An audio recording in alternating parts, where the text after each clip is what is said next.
Boa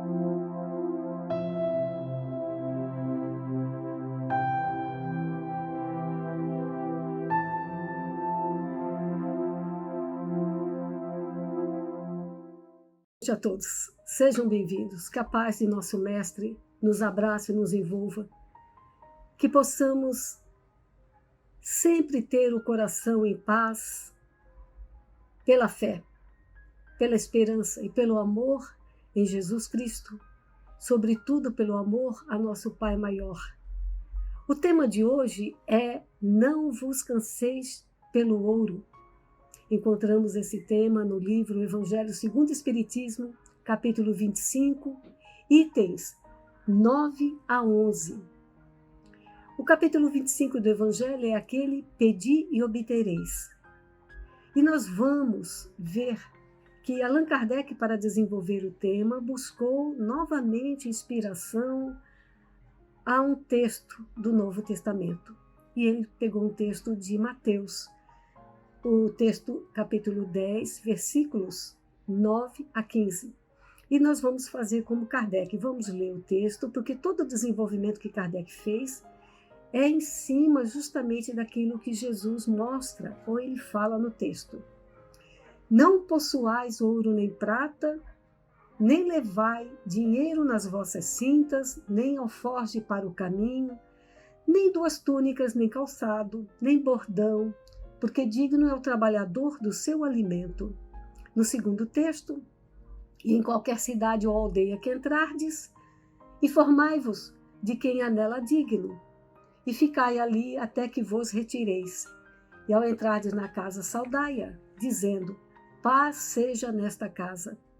E se aquela casa na realidade o merecer, virá sobre ela a vossa paz. E se não o merecer, tornará para vós a vossa paz. Sucedendo não vos querer alguém em casa, nem ouvir o que dizeis, ao sair para fora da casa ou da cidade, sacudi o pó de vossos pés. Em verdade vos digo, vos afirmo isto, menos rigor experimentará no dia do juízo a terra de Sodoma e Gomorra do que aquela cidade. Mateus capítulo 10, versículos 9 a 15. O que nos fica na lição é em que momento Jesus disse essas palavras, em que circunstâncias, né? E se formos buscar o item 1 do capítulo 10 de Mateus, nós vemos que Jesus chama a si os seus discípulos, deu-lhes autoridade sobre os espíritos impuros, que é traduzido em também como espíritos imundos, para expulsar e para curarem toda sorte de doenças e enfermidades. Olha que interessante. E Jesus, segundo Kardec, ele dirigia os seus apóstolos para enviá-los a anunciar a boa nova pela primeira vez. Lá no capítulo 10 de Mateus, item 1, então, aquele reunir a si os apóstolos, que eles iam sair pela primeira vez para pregar a boa nova. Eles haviam ficado na companhia do mestre, absorvendo aqueles ensinamentos, sendo aquele grande professor ao vivo e a cores, que maravilha, vindo direto de Jesus. E eles iriam se transformar, né? Iam passar aqueles ensinamentos adiante, não apenas pela sua própria transformação, que esse é o maior exemplo, né? Como também mostrando toda aquela convivência que o Cristo havia passado. E é interessante que, mesmo para anunciar a Boa Nova, Jesus já tinha feito aquele trabalho de aguçar a mediunidade, de despertar aquela mediunidade dos apóstolos, né? Como diz o próprio texto no Novo Testamento, para fazer as curas, né? E ajudar não só nas enfermidades, até para os casos de obsessões, né? Aqueles espíritos que estavam assim acompanhando certas criaturas. Então, o serviço completo. Mas como a quem eles iriam atender? É interessante que o Não vos canseis pelo ouro vai mostrar vai responder essa pergunta.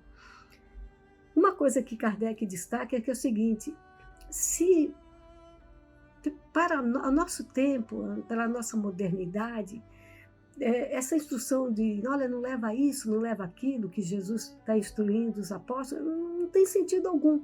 Mas nós temos que pegar as lições do Novo Testamento, as lições do Cristo, para as circunstâncias em que ele estava vivendo, passando aqueles ensinamentos, né? O tempo em que ele estava vivendo. O Cristo é um ser divino, com todas as perfeições já afloradas, né? Numa categoria que está acima de tudo e de todos. Então, não daria para... E ele sabia que os ensinamentos eram para todo sempre. Não era temporal, é atemporal. Ele partiu, mas os ensinamentos vinham até hoje. São ensinamentos de amor, de fraternidade, de caridade, de tolerância, né? Combatendo orgulho, egoísmo, melindres, os melindres, amigos. Entre os povos, coloca Allan Kardec, modernos, o aumento das viagens teria de criar novos costumes. Por quê? Porque é o seguinte, era comum, estava entre os costumes patriarcais, aquelas instruções que as patriarcais do Oriente, né? Onde o viajor era sempre bem recebido, mas eles eram raros, porque nós estamos falando de vilarejos, de cidades distantes. Nós sabemos que na África ainda tem regiões, pedacinhos, pouco explorados, né, onde ainda algumas comunidades ali não querem nem contato com o homem branco. Nós temos isso na nossa Amazônia, né? Certos índios, para chegarmos perto dos Yanomamis, por exemplo, foi um trabalho paulatino, gradual. Então, os tempos são diferentes. Nos tempos modernos, com o aumento das viagens, os recursos, teria que criar novos costumes, né? Não poderia mais dizer isso daí. Só encontramos agora os do tempo antigo nas regiões distantes. Kardec está falando isso, olha, o Evangelho segundo o Espiritismo foi editado pela primeira vez em 1864. Nós estamos no século XXI. Então, muita coisa cresceu, graduou-se, foi descoberto depois disso. Onde o tráfico é intenso e ainda não penetrou, né? Criar novos costumes para uma nova realidade, né? Nós estamos em outro momento. Tanto é que o Kardec fala, se Jesus voltasse à Terra, ele não poderia mais dizer aos seus apóstolos, ponde-vos a caminho sem provisões. Impossível, né? A gente nem conseguiria pegar, sem dinheiro, não conseguiria nem sair para pegar um avião, por exemplo. Existe uma cota mínima a ser levada. Juntamente, Kardec chama atenção, com esse sentido próprio de época, que nós estamos vendo agora, nós temos que buscar o sentido moral, que é isso que interessa, que é isso que atinge todos os homens da terra, não importa a religião. Jesus ensinava assim, segundo Kardec, primeiramente, que os apóstolos confiassem à providência, se confiassem ao Pai. Além disso, eles nada possuíam, e lembra Kardec, realmente eram criaturas muito simples, aqueles apóstolos, né? Aquela sandália, aquela túnica, e mais nada. E não podiam tentar, então, com aquela simplicidade com que eles se apresentavam, tentar a cupidez de alguém, né? Que alguém pensasse em roubar. Roubar o quê? Eles nada tinham, tadinho. O que eles tinham, eles dividiam, eles doavam. Era um meio também pelo qual eles poderiam distinguir os caridosos dos egoístas, né? E por isso informai-vos, ele disse, né? Informai-vos de quem é digno de vos receber. Quer dizer, aquele que parasse para ouvir a boa nova, que parasse perto dele com aquela simplicidade que eles se apresentavam, estava sendo digno de receber a boa nova. Isso nos lembra aquela imagem que a gente vê ainda hoje, quando existe um morador de rua sentado ou deitado na rua, tem gente que faz um desvio imenso para não passar próximo. É disso aí que o Cristo está falando, né? Aquela coisa aquele medo de passar próximo e a criatura parar para pedir alguma coisa. Não, ele não vai falar comigo, pum, e a criatura para. Porque isso é prova, gente. A gente esquece que o nosso pensamento é visto, ouvido, lido lá do outro lado. Não existe barreira para esses espíritos, né? Eles nos conhecem profundamente, totalmente, eu diria. Era um meio, então, de distinguir quem estava, assim, Porque, olha, tem gente ainda que não quer receber os ensinamentos de Jesus, por incrível que pareça, né? Se recusam. Ou seja, quem é suficiente humano para abrigar o viajor que nada pode pagar, que era o caso daqueles apóstolos que viviam da caridade também, né? Porquanto esses são dignos de ouvir as vossas palavras, e é pela caridade que os reconhecereis, né? Era isso que o Cristo estava tentando falar para eles. Não se preocupem, confiem. Evidentemente, eles tinham que fazer um certo planejamento.